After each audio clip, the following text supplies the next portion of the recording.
ассалому алайкум бинандаҳои азиз, ба таваҷҷӯҳи шумо барномаи тиллоати ахбор аз телевизиони Тоҷикистон. 29 август дар қасри миллат президенти ҷумҳурии Тоҷикистон пешвои миллат муҳтарам Эмомалӣ Раҳмон ба ифтихори ҷашни 33-солагии истиқлоли давлатии ҷумҳурии Тоҷикистон ба кормандони касбу кори гуногун ки дар фаъолияташон натиҷаҳои шоистаи таҳсин доранд, мукофотҳои олии давлатӣ ва ҷоизаву унвонҳои фахрӣ супориданд. 29 август дар қасри миллат президенти ҷумҳурии Тоҷикистон пешвои миллат муҳтарам Эмомалӣ Раҳмон ба ифтихори ҷашни 33-солагии истиқлоли давлатии ҷумҳурии Тоҷикистон ба кормандони касбу кори гуногун ки дар фаъолияташон натиҷаҳои шоистаи таҳсин доранд, мукофотҳои олии давлатӣ ва ҷоизаву унвонҳои фахрӣ супориданд. нахуст президенти кишвар муҳтарам Эмомалӣ Раҳмон ҳозиринро ба муносибати 33-солагии ҷашни муқаддаси миллӣ истиқлоли давлатии ҷумҳурии Тоҷикистон табрик намуданд. сарвари давлат таъкид доштанд ки дар фазои тантанавӣ баргузор гардидани маросими мукофотсупорӣ худ рамзи эҳтироми роҳбарати давлат ба хизматҳои шоистаи ҳар як шахс мебошад. қадрдонӣ кардан бо мукофоти давлатӣ ҳамчунин эътирофи фаъолияти пурсамару ибратбахши давлативу ҷамъиятӣ, истеҳсоливу соҳибкорӣ ва эҷодиву фарҳангӣ дар роҳи таҳкими истиқлоли давлатӣ, рушди иқтисоду фарҳанги миллӣ ва пойдории сулҳу субот дар ҷомеа мебошад. зимни суханронӣ пешвои миллат муҳтарам Эмомалӣ Раҳмон хизмати содиқонаи мутахассисони касбу кори гуногун аз ҷумла олимону омӯзгорон, табибон, шоирону нависандагон, аҳли фарҳангу санъат, кормандони дипломатӣ, коргарону бинокорон, кишоварзон ва соҳибкоронро ки барои рушди кишвари азизамон саҳми арзишманд гузоштаанд, махсус таъкид намуданд.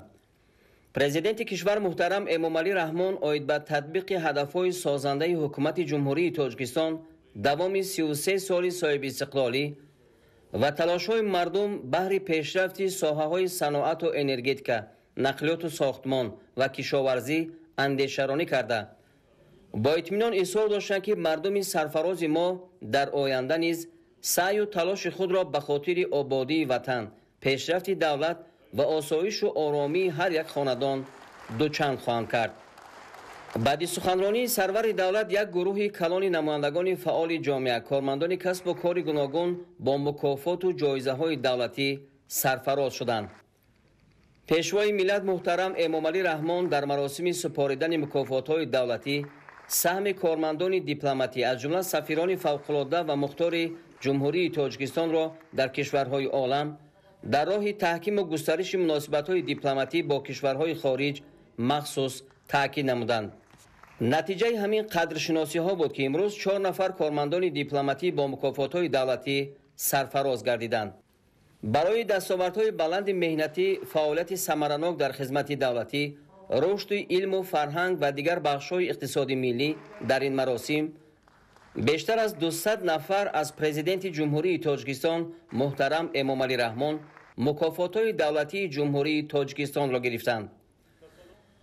бо фармони президенти ҷумҳурии Тоҷикистон дар бораи сарфарозгардонии кормандони соҳаи илму фарҳанг, тандурустӣ, истеҳсоли мол ва хизматрасониҳо, мақомоти маҳаллии ҳокимияти давлатӣ, дигар хизматчиёни давлатӣ ва соҳибкорон бо мукофотҳои давлатии ҷумҳурии Тоҷикистон барои саҳми арзанда дар рушди илму фарҳанги мамлакат, ҳифзи саломатии аҳолӣ, фаъолияти самаранок дар хизмати давлатӣ ва дастовардҳои баланди истеҳсоливу соҳибкорӣ мутобиқи моддаи 69 Конститутсияи ҷумҳурии Тоҷикистон як қатор кормандон бо мукофотҳои давлатии ҷумҳурии Тоҷикистон сарфароз гардонда шуданд. 3 кас бо унвони фахрии шоири халқии Тоҷикистон, 1 нафар бо унвони фахрии ҳунарпешаи халқии Тоҷикистон, 4 кас бо унвони фахрии ҳунарпешаи шоистаи Тоҷикистон, 18 нафар бо унвони фахрии корманди шоистаи Тоҷикистон, 3 кас бо ордени шараф дараҷаи 1, 13 нафар бо ордени шараф дараҷаи 2, 112 кас бо медали хизмати шоиста, 2 нафар бо медали шафқат, 7 нафар бо ифтихорномаи ҷумҳурии Тоҷикистон сарфароз гардонда шуданд. طبق قرار کمیته جایزه دولتی جمهوری تاجیکستان به نام ابو عبدالله رودکی در ساحه ادبیات، صنعت، معماری و ژورنالیستیکا در سال 2024 که با قرار حکومت جمهوری تاجیکستان تصدیق شده است، 6 نفر با جایزه دولتی جمهوری تاجیکستان به نام ابو عبدالله رودکی سرفراز گردیدند. در اساس قرار کمیته جایزه دولتی جمهوری تاجیکستان به نام ابو علی ابن سینا در ساحه‌های علم و تکنیکی نزد حکومت جمهوری تاجیکستان در سال 2024 2 نفر با جایزه دولتی جمهوری تاجیکستان به نام ابو علی ابن سینا قدر کرده شدند. طبق قرار کمیته جایزه دولتی اکادمیک باباجان غفوروف در سال 2024 1 نفر برنده این جایزه دولتی گردید. حکومت کشور از روزهای اول به دست آوردن استقلال دولتی حفظ اجتماعی اهالی، ساحه‌های علم و معارف، تندرستی و فرهنگ را از سمت‌های افضلیت‌ناک سیاست خود قرار داده برای بهتر گردیدن شرایط کار و سطح زندگی کارمندان ساحه‌های ذکر شده تا امروز همه تدبیرهای ضروری را عملی کرده ایستاده است. تأسیس گردیدن جایزه دولتی جمهوری تاجیکستان برای عالمان و آموزگاران فن‌های طبیعت شناسی، دقیق و ریاضی و در تحریر نو قبول گردیدن نظامنامه جایزه به نام اسماعیل سامانی برای عالمان جوان که در ساحه علم و تکنیک کارهای نمایان انجام دادند از جمله اقدامات نوبتی حکومت کشور می باشد. این نوبت در مراسم سپاریدن مکافات‌های دولتی 12 نفر با جایزه به نام اسماعیل سامانی سرفراز گردید. یادآور می‌شویم که 18 مارس سال 2020 پرزیدنت جمهوری تاجیکستان محترم امام علی رحمان در واخوری با عالمان کشور با مقصد بهتر کردن صفت تحقیقات علمی در همه انستیتوت و مرکزهای علمی اکادمی پیشنهاد نمودند که حکومت کشور برای هوسمند گردانیدن عالمان و آموزگاران فنهای طبیعی و دقیق و ریاضی مکافات مخصوص دولتی تأسیس دهد و هر سال 15 نفر آموزگاران و عالمان بهترین با این مکافات سرفراز گردانده شوند. این است که در مراسم امروزه مکافات سپاری با جایزه دولتی جمهوری تاجیکستان برای عالمان و آموزگاران فنهای طبیعت شناسی، دقیق و ریاضی در سال 2024 15 نفر صاحب این جایزه شدند. در اساس قرار کمیته جایزه پرزیدنت جمهوری تاجیکستان در ساحه معارف در سال 2024 7 نفر برندگان جایزه در ساحه معارف گردیدند. مقصد از سرفرازگردانی با جایزه های ذکر شده در عمل تطبیق نمودن سیاست دولت در ساحه علم، معارف و اینواسیون با راه هوسمندگردانی عالمان و آموزگاران فنهای طبیعت شناسی، دقیق و ریاضی بوده. بر رشد فنهای مذکور فعالیت با ثمر ایجادی عالمان و آموزگاران، بلند برداشتن مقام آنها در جامعه، تکمیل اصول تعلیم و آموزش فنهای طبیعت شناسی، دقیق و ریاضی از جانب خوانندگان دانشجویان نگرانده شده است. در انجام مراسم مکافات سپاری سرور دولت محترم امام علی رحمان بار دیگر همه نفرانی را که برای فعالیت پرثمر در راه رشد و پیشرفت جامعه از جانب رهبر دولت با مکافات‌های عالی قدردانی گردیدند صمیمانه تبریک گفته با اطمینان ابراز داشتند که فرزندان صادق وطن من بعد نیز نیرو و توانایی ذهنی، دانش و تجربه، مهارت و ملکه و سعی و تلاش خود را برای باز هم آباد و پیشرفته گرداندن تاجیکستان صاحب استقلال، تحکیم صلح و آرامی، ثبات سیاسی، وحدت ملی و بلند برداشتن سطح نیک و احوالی ساکنان کشور روانه می‌سازند. جورزاده شاهین جوره، معلم کلان کافدری الکتروانرژیتیکی فیلال دانشگاه انرژیتیکی مسکو در شهر دوشنبه.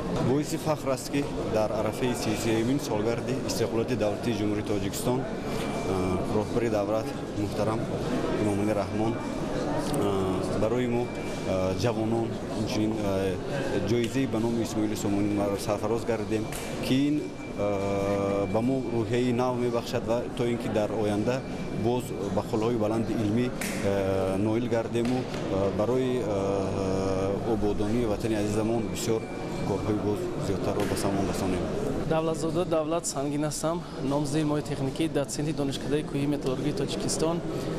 با افتخار به واسطه پیشوای معظم ملت چون هم مسئله همچون انانه در آمده است تمام کارمندان ساحه‌های علم، معارف، تندرستی، خدمتچیان دولتی و همه کارمندانی که لیاقت ارزنده دارند با ابتکار به واسطه پیشوای معظم ملت با جایزه های گوناگون سرفراز می‌گردند از جمله افتخارنامه ها، مدال های خدمت شایسته و همزمان مدال شرف کارمندان سرفراز گردیدند که این از آن دلالت می‌دهد که جمهوری تاجیکستان با صمیمیت افزون 33مین سالگرد استقلالیت خویش را با تنتنه پیشواز می‌گیرد. استقلالیت این نعمت بی‌بهاست و تمام هم ملتان عزیزم این عید ارزشمند را تهنیت میگویم.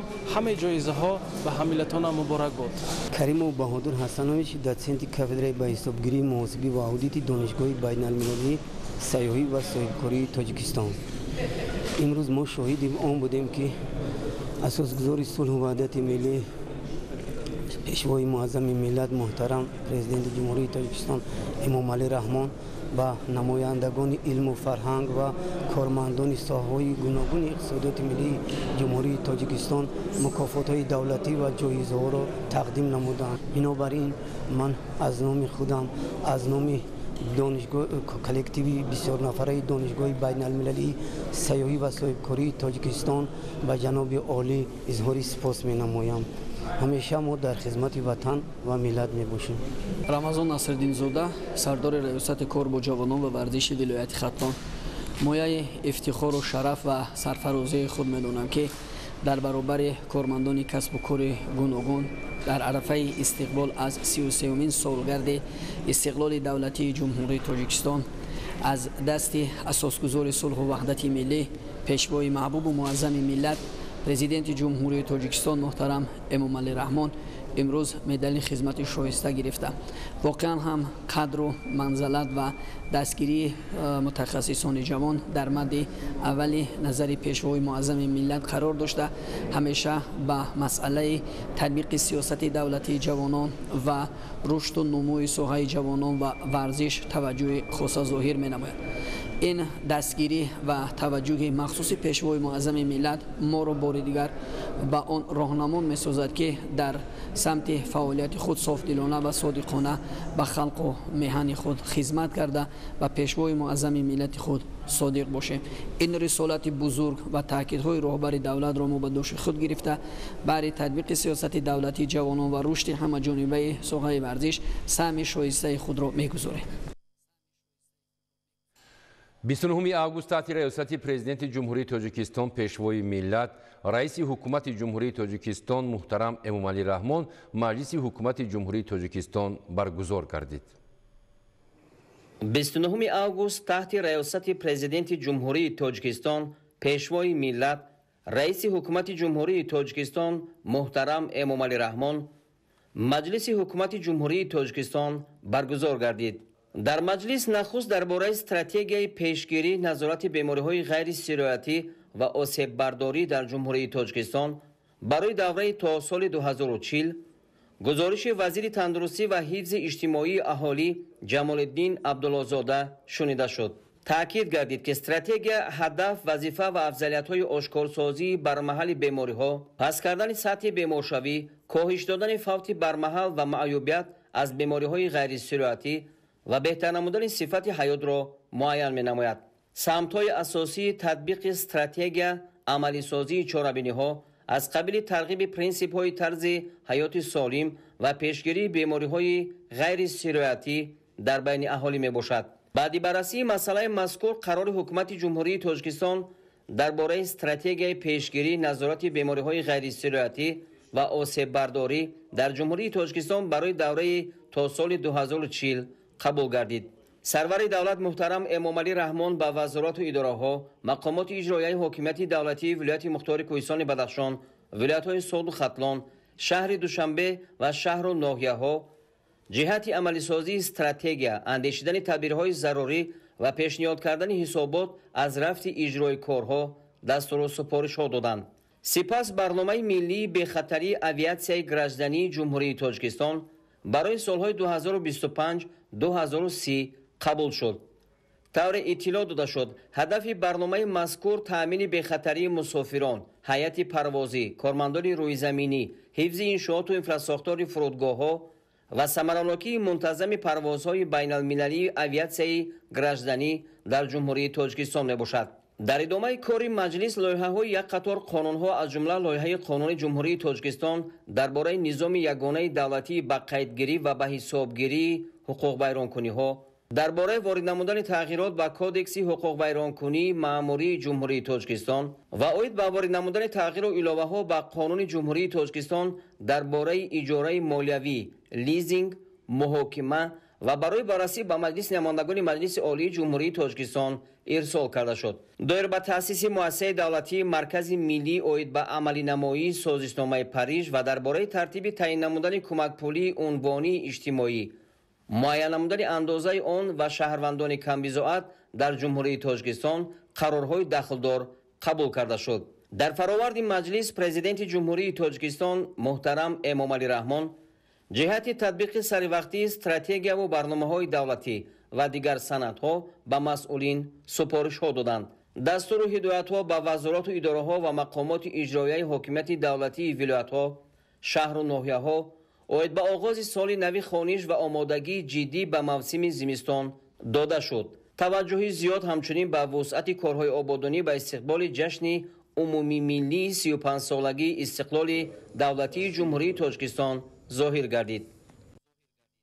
در شهر دوشنبه نخستین مسابقه قهرمانی جهان عاید به گوشتنگیری برگزار می شود. در اساس قرار رئیس شهر دوشنبه نخستین مسابقه قهرمانی جهان عاید به گوشتنگیری روزهای 30 و 31 آگوست در قصر تنیس و مجمع ورزش آبی دایر خواهد شد. در این مسابقه اشتراک زیاده از 200 ورزشگر از 60 کشور جهان در نظر است. رقابت ها از روی 9 وزن، 3 وزن بین زنان و 6 وزن بین مردان جریان می گیرد. جهت اشتراک در این مسابقه با نفوذ جهانی ورزشگران از دولت‌های گوناگون و پایتخت تاجیکستان صاحب استقلال شهر دوشنبه تشریف آوردند. گزارش ما در این خصوص. چورابینی با شکوه ورزشی که در تاریخ تاجیکستان صاحب استقلال بار نخست و در سطح جهانی برگزار می‌گردد. چمپیونات جهان عاید به گشتن ملی روزهای 30 31 آگوست در پایتخت مملکت شهر دوشنبه دایر خواهد گشت. ورزشگران و هیئت همراهانشان جهت اشتراک در این مسابقه با نفوذ جهانی به دوشنبه می‌آیند. اولین مسابقات جهانی است، واقعا آمادگی خوب شده، پذیرایی خوب صورت گرفته و ما یقین داریم که این بسیار در سطح بلند است و کسب مدال دستاورد خیلی سخت است. آرزو داریم که ما 5 ورزشکار اشتراک کرده حداقل بتونه یک ورزشکار ما یک نشان کسب بکنه. باری سیوم است که این جایم. احساس ها عالی است. برایم باعث افتخار است که در این مسابقه بین المللی اشتراک دارم. از بس که آخری فصل تابستان است، تمرین های بیرونی زیاد داریم و این باز فرصت است برای بیشتر دیدن کردن از هر گوشه شهر. در حقیقت هم رویداد تاریخی است این مسابقه بین المللی و ما از اشتراک در آن افتخارمندیم. تشکر از شما. گوشتنگیری این نمود ورزش که آن بازگوی متانت، دلیری، تهمتنی و آنی که پیکر و اراده انسان را قوی می‌گرداند صرف نمود ورزش تاجیکی بوده تاریخ بیش از 4000 ساله را دارد. چون گوشتنگیری نمود ورزش ملی ماست، رمز آن نیز باید بازگو و پیوند به تاجیکستان باشد. از این خاطر رمز مسابقه مذکور ببر برفی انتخاب شده است. رمز مسابقه به ورزشگرانی که به تاجیکستان آمدند از نگاه اول بسیار پسند آمد. الیاس علی اکبری هستم از کشور ایران، سرمربی تیم ملی کشتیگیری کشور ایران. ما دفعه پیش در مسابقات قهرمانی آسیا در دوشنبه در کشور تاجیکستان در رشته کشتیگیری ورزش ملی تاجیک حضور داشتیم که خوشبختانه خیلی مسابقات خوبی بود. این دوره هم به صورت مسابقات جهانی است که تیم ایران با ترکیبی 9 نفره در این مسابقات حضور پیدا کرده. 6 وزن در آقایان و 3 وزن در خانم‌ها تیم ایران اومدن که در تاجیکستان در دوشنبه با رقابت کنن با در رشته کشتیگیری، رشته ورزشی بومی و ملی تاجیکا. مسابقه مذکور در گروه مردان و زنان در وزن‌های علاهیده تقسیم بندی شده است. زنان ورزشگر نیز در این روزها جهت اشتراک در مسابقه جهانی عاید به گشتن ملی به تاجیکستان آمدند. دنیا آقایی هستم از ایران. من دومین باره که مسابقات کشتیگیری رو شرکت میکنم، ولی این بار مسابقات جهانی داره برگزار میشه و میدونم که تاجیکستان میزبان خوبی هست و امیدوارم که بتونم مدال خوبی رو کسب کنم. 3 or 4 times I came to here. بنیامین اش هستم از ترکیه. مرتبه چهارم است که برای مسابقه‌های گوشتگیری به تاجیکستان میآیم و این مرتبه باری اول است که برای مسابقه بین‌المللی گوشتگیری تشریف آوردم. میتوان گفت که گذراندن مسابقه ها وابسته به این نمود ورزش سنتی مورد توجه مخصوص حکومت جمهوری تاجیکستان است که این ما را هم خوشنود میگرداند. در واقع گوشتین یکی از بهترین نمود ورزش است و ما میخواهیم آن را در اروپا هم بیشتر به راه مانیم، چون من خود گوشتینگیر هستم و برتریت های این نمود ورزش را خوب میدانم. همزمان در ترکیه نیز توجه به گوشتین زیاد است. تشکر. تمرین از خودکنی اصولها و اجرای پیوسته آن ستون اساسی ورزش‌های محاربوی محسوب می‌یابند. از این خاطر ورزشگران امروزها به تمرین مشغولند تا نتیجه عالی را به دست آورند. من سوزن شیعه از کشور مالزیا. باری اول است که در مسابقه بین المللی گوشتگیری شرکت می‌ورزم. برابر فرود آمدن از هواپیما از استقبال گرم الکی احساس کردیم که این از مسابقه های پیشین به کلی فرق خواهد کرد. مسابقه در تالار ورزشی مطابق به معیارهای جهانی خواهد گذشت که انشاءات مذکور از جمله ثمره استقلال دولتی ماست. برگزاری مسابقه این بیشتر به جهانیان معرفی نمودن ملت تاجیک، به هم آوردن خلقیت‌ها در فضای دوستی و تقویت سیاست ورزشی جمهوری تاجیکستان است. اشتراک ورزشگران ما در این مسابقه با نفوذ سطح جهانی این گوارایی حسی وطن است و غالبیت آنها نه تنها پرچم ملی بلکه آبروی ملت، مقام ورزشی تاجیک و روحیه تمام اهالی مملکت را بالا خواهد برد. پگاه در شهر زیبای دوشنبه بار نخست در تاریخ ورزش کشور چمپیونات جهان اوید به گوشتنی ملی برگزار می‌گردد. می‌سازد گفت که امروز توجه بسیار رسانه‌های خبری جهان به کشور ما به شهر دوشنبه نگرانده شده است، زیرا چنین مسابقه بار اول شده می‌گذرد و این مسابقه در تاریخ کشور ما ابدی ثبت می‌گردد، زیرا بار اول چون کشورهای پیشرفته جهان تاجیکستان نیز نمودی گوشتنی ملیش بین المللی شد، جهانی شد و اگر ما قیاس کنیم که فرانسه و یونان و آلمان و ژاپن و دیگر کشورها که نمودهای آنها نمودهای ورزشی حتی المپی هستند، امروز تاجیکستان نیز توانست گوشتنی ملی این کشور را یعنی بین المللی کند، جهانی کند و امروز ما میتوانیم افتخار کنیم هر نفری که تاجیک است و با نام تاجیک اعتراف میگردد باید برای چنین کاری که امروز فدراسیا کمیته کار با جوانان ورزش نزد حکومت جمهوری تاجیکستان و البته با دستور و سپارش‌های اساسدار صلح و وحدت ملی پیشوای ملت پرزیدنت جمهوری تاجیکستان محترم امامعلی رحمان و همچنین رئیس شهر دوشنبه محترم رستم امامعلی این نمودی گوشتنی ملی بین المللی شد، زیرا 5 مرتبه در شهر دوشنبه مسابقه‌های آسیایی و بین المللی برگزار گردیدند که در آن ورزشگران بسیار هم زیاد از کشورهای مختلف جهان اشتراک کردند و ما امید داریم که توسط برگزاری چنین مسابقه ها یعنی جوانان نورسان ما باز هم جسور و دلیر، باز هم یعنی نه اینکه حتی در نمود گوشتین بلکه در نمودهای دیگری ورزش نیست موفق میشن و پرچم بردارانی کشوری عزیزمان در عرصه بین المللی میگردند. واقعا هم سال 2024 برای کشور ما سالی ورزشی و نتیجه بلند در این ساحه می باشد، زیرا فقط در شهر دوشنبه 5 مسابقه سطحی بین المللی و جهانی برگزار گردید و چند روز قبل دسته منتخب المپیشیان تاجیکستان باری اول در تاریخ تاجیکستان صاحب استقلال با 3 مدال از بازی‌های المپی برگشتند. داوود هستم باقرزاده از ایران، اقامت تایوان رو دارم من برای پنجمین بار دارم الان در این مسابقات در تاجیکستان شرکت میکنم، کشتیگیری. و کشتیگیری از اولش ما خب خیلی پرقدرت شروع کردیم و الان قدرت ما خیلی بیشتر شده. قبلا با 20 تا 30 تا کشور شروع کردیم، الان با 61 کشور در اینجا الان داریم مسابقه میدیم. همین الان هم ما کمیسیون داوری رو انجام دادیم، در 20 کشور شرکت کردن برای تئوریش. من در تاجیکستان هر موقع میام وطن خودم میدونم، در زبان هیچ مشکلی ندارم، دوستان بسیار دلگرم، با صفا، خوش صحبت و خیلی زیبا. من از شهردار دوشنبه هم خیلی تشکر میکنم. سری قبل مسابقه خیلی بزرگی در قبل از نوروز داشتیم، ایشون حمایت کافی از ما کردن. حالا امیدوارم که این حمایت رو از ما دریغ نکنن و ادامه بدن و این جامی هم که هست امیدوارم پرزیدنت تاجیکستان از ما حمایت کنه که این به رشته رو ما بتونیم در سطح بین المللی به مقام‌های بالاتری برسانیم.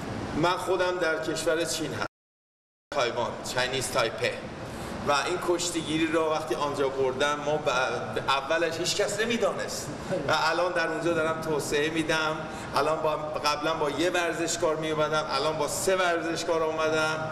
در همینجوری ما داریم این را پیشرفت. و در مورد کشتیگیری یک حرکاتی هست که به زبان فارسی هست، داوری کلا به زبان فارسی هست. ما اینا رو میتونیم به این نحو میتونیم ما هم ملیت، هم زبان، هم قومیت، همه چیزمون رو میتونیم توسعه بدیم. ما باید دست به دست هم بدهیم، همه باید تلاش کنیم تا این ورزش را تا آنجایی که میشود در دنیا بشناسانیم و تا بتونیم به مرحله های بعدی که مرحله بعدی بازی آسیایی هست، بازی های آسیایی داخل سالن هست، حتی تا المپیک. ما این امید را داریم، ما امیدمون را از دست نمیدهیم. Каримов Ибрагим из Узбекистана, судья международной категории, председатель судейской коллегии Гуштингири Азии. Мы буквально, начиная с 2022 года, плотно участвуем во всех мероприятиях, организованных Федерацией Гуштингири. Гуштингири также является очень старинным и интересным видом борьбы, которым занимаются представители буквально всех центральноазиатских стран. Вот один из любимых видов спорта в народе, на всех мероприятиях. Сейчас в данный момент Гуштингири вышел на такой уровень, что общепризнанный вид спорта, и сегодняшнее соревнование – это чемпионат мира. Это первый исторический чемпионат мира. До этого чемпионата готовились, были проведены несколько международных соревнований, несколько соревнований на призы президентов страны и города Душанбе. Вышли на очень большой уровень подготовки и технических возможностей. На данном соревновании уже многие судьи, они уже были избраны и подготовлены в ходе других соревнований. Они зарекомендовали себя как хорошие специалисты и болельщики данного вида спорта. امروز خود رو به نهایت خوشبخت‌ترین آدم دنیا حس می‌کنم که نمود گوشتینگیری ما جهانی شد. چقدر که در درون همین گوشتین هستم آرزو می‌کردم که همین گوشتینگیری نمودی جهانی شود. این نه تنها با فکر همه پهلوانای تاجیکستان همین رو آرزو می‌کردن. ببینید در تمام کشور وقتی گوشتینی ملی تاجیکی میشد در اون ده‌ها و با مثل تاجیکستان هواداران نیست در دنیا. باوری کامل دارم که بعد از این همه نمودهای گوشتین در تاجیکستان ترقی می‌کنند. این گوشتینی تاجیکی زیر دیوار تحکرسی همه گوشتین‌ها گویا میشود. ما تاریخ قدیم داریم، زیاده از 5,000 ساله. مینادوری خودم را از اساسگذار صلح و وحدت محترم پرزیدنت کشور ما جناب اولی امالی رحمان که ورزشکاران با درجه اولی دستگیری میکنند. این نمود گوشتین رو احیا کردم، زنده کردم، نمودی جهانی کردم. تشکر زیاد میگم. محترم رستم مالکی با درجه اولی تشکیل میکند، نظارت میکنند، چون که ورزش این یک قسمی زیادی فرهنگ میکشد این ورزشکارا بودن که به تمام دنیا معرفی میکنن. پگاه در پایتخت وطن ما شهر دوشنبه بزرگترین فرم ورزشی چمپیونات جهان اولیمپیک به گشتیگیری برگزار می‌گردد و دیروز نشستی مطبوعاتی با اشتراک روزنامه‌نگاران داخلی و خارجی در شهر دوشنبه برگزار گردید و امروز باشد سمیناری آموزشی برای داورانی که در این مسابقه اشتراک میکنند برگزار می‌شود و واقعا گشتنی تاجیکی خیلی هم به گشتنی طرز جدا سامبا و گشتنی بسیار دیگر از لحاظ لباس استفاده اصولها شباهت می‌دهد. اینجا با شناسان و سرداوری مسابقه نسبت استفاده اصولها در رفت مسابقه و داورانی که از کشورهای دیگر تشریف آوردند با زبان‌های فارسی و انگلیسی یعنی معلومات می‌دهند و این اولین چنین یک به اصطلاح جمع آمد داوران است که پیش از چمپیونات جهان دایر می‌گردند. امید داریم که این چمپیونات جهان با عملیات گوشی تاجیکی در جهان کمک جدی می‌کند و هر قدر ما کوشش کنیم که این نمودی ما در عالم یعنی بازارانی بیشتر پیدا کند برای این نه اینکه یک با شما روزنامه‌نگاران بلکه تمام تاجیک و تاجیک زبان‌های جهان باید از این نمودی گشتنی ملی ملی تاجیکی دستگیری نمایند. در هر کشوری که امروز تاجیک زبان‌ها زندگی می‌کنند می‌توانند این نمایندگی فدراسیون گشتنگیری را تشکیل کنند و این البته با عمومیت این بخش ورزش کمک جدی خواهد کرد. امید داریم که این گشتنی ما حتمی در آینده گشتنی جهانی می‌شود و همچنین دستور سپارش‌ها و کمیته کار با جوانان ورزشی از حکومت جمهوری تاجیکستان پیشنهاد کردند اویدی برگزاری مسابقه‌های مختلفی از ده به ده با اشتراک نورسان و جوانان که با عمومیت این بخش ورزش تکانی جدی داد و امروز این مسابقات جهانی در شهر دوشنبه برگزار می‌گردد.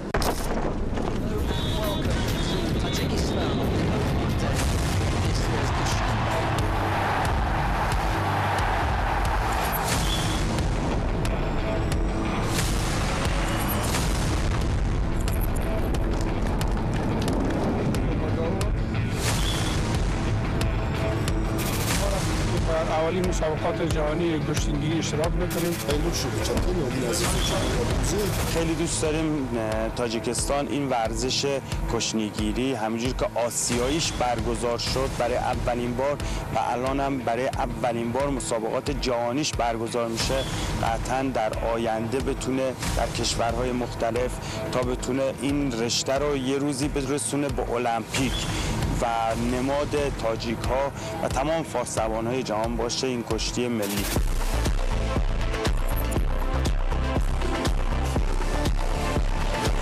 تاجیکستان همیشه میزبان خوبی بوده. امیدواریم که مسابقات چمپیونات جهان بهترین نقد برگزار میشه. Tajikistan government is giving the very important to this kind championships. Kushting is very important for the traditional sports for Tajikistan. We are very happy to be here. من دومین باره که مسابقات کشتیگیری رو شرکت میکنم ولی این بار مسابقات جهانی داره برگزار میشه و میدونم که تاجیکستان میزبان خوبی هست. Great, it's the third time I come already and I always love it.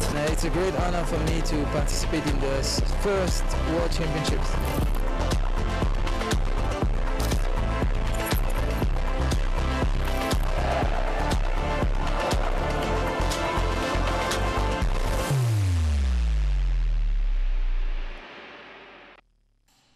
بیننده های عزیز این بود برنامه تلویزیونی اخبار. خیر سلامت باشید.